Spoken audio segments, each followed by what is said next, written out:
held up the national championship trophy twice.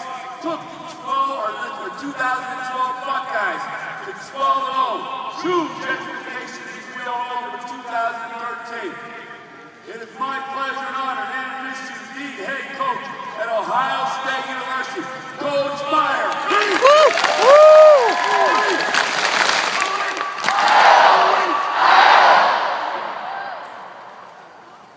Thank you and welcome to the Ohio State University and welcome to the families. I appreciate you trusting our coaching staff.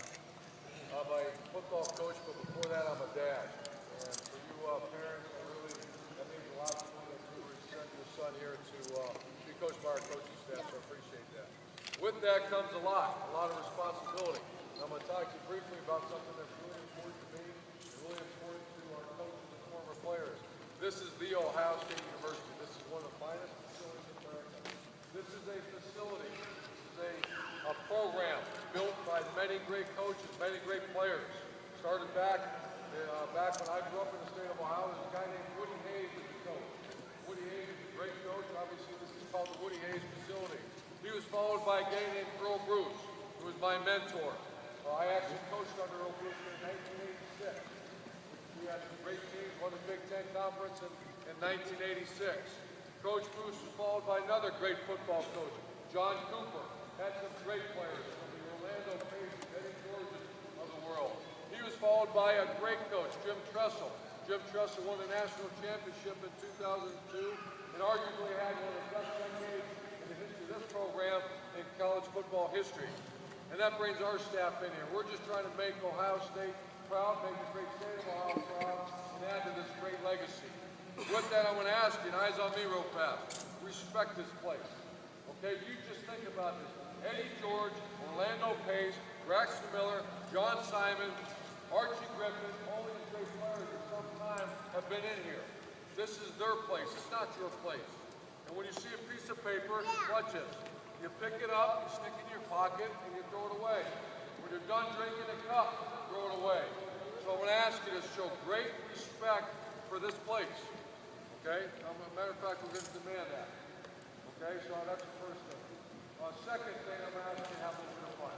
Have fun. You're playing a great game. A great game. I'm going to share with you the story of the 2012 football team right there. It was the most refreshing, and this is for the parents as much as the kids. When you flip on cable TV and say it's ESPN, big ESPN fan, I work for him. What's the first thing you hear about college football? Usually it's negative. This kid did this. This coach did this. This program's this program's that. Very rarely, because it's not sexy or doesn't sell, do they talk about these great accomplishments and some of the cool things that happen in programs. I'm going to share with you one that happened.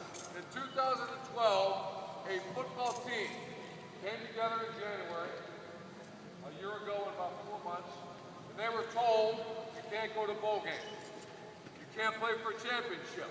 When you come to Ohio State, you play for bowl games. You come to get a great education, but you also come to play a bowl game.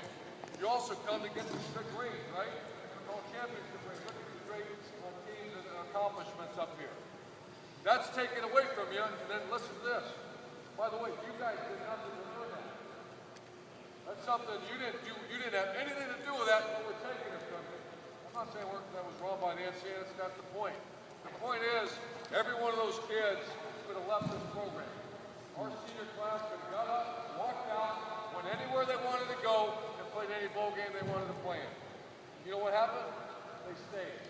I didn't know them very well, so I didn't really understand why they stayed. I had an idea, because I understand Ohio State football. I have a graduate degree here from 1987, so I understand a little bit about the history of this place. So we go on a journey, right? That team goes through spring practice. Not a very good team. Matter of fact, I would probably say I'm not below average football team. Okay, we start the journey in the summer, which we're doing now. Training, working, our strength coaches, getting to know them. Our players start to bond, get real close. I undervalue, eyes up here, I know you're getting bored here. I undervalue the leadership and character of that senior class. That's a mistake I made. I didn't see them early, I didn't know them, I didn't recruit them. And then also we start our journey and we go to the season. You remember the first game of the year? Anybody raise your hand? Who we play?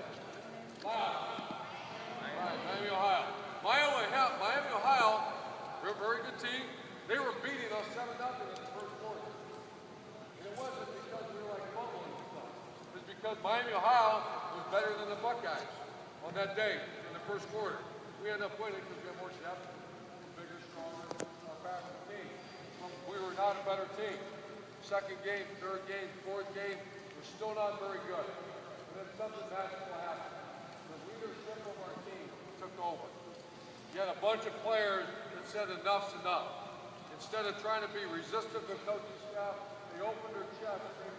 Highlight video, the guys doing this. That's not the Superman now. You know, when some guys go on with the Superman, we don't do that around here. We say we're going to open our heart, we're going to give it to each other, and let our coaches coach us. So this is really cool, parents. Those kids did not leave Ohio State University for probably a lot of reasons. I'm here to tell you, I know the two reasons they didn't leave. Number one, you won't read about this in the paper. You won't hear about it on TV, because once again, it's not the stuff. But it's so refreshing, and it's really, we'll call it the foundation of what sports and athletics are all about. They did not leave because, number one, their genuine love for the Ohio State University. Think about that. Genuine. Not that fake stuff, right? Stand up for a minute. Not that love, right? Not that. That's fake stuff, right? But genuine love, right? And then the genuine love for each other. Think about what I just said. Ohio State raised the banner 12-0, undefeated, one of 6 teams ever in the history of college football to go undefeated. State University.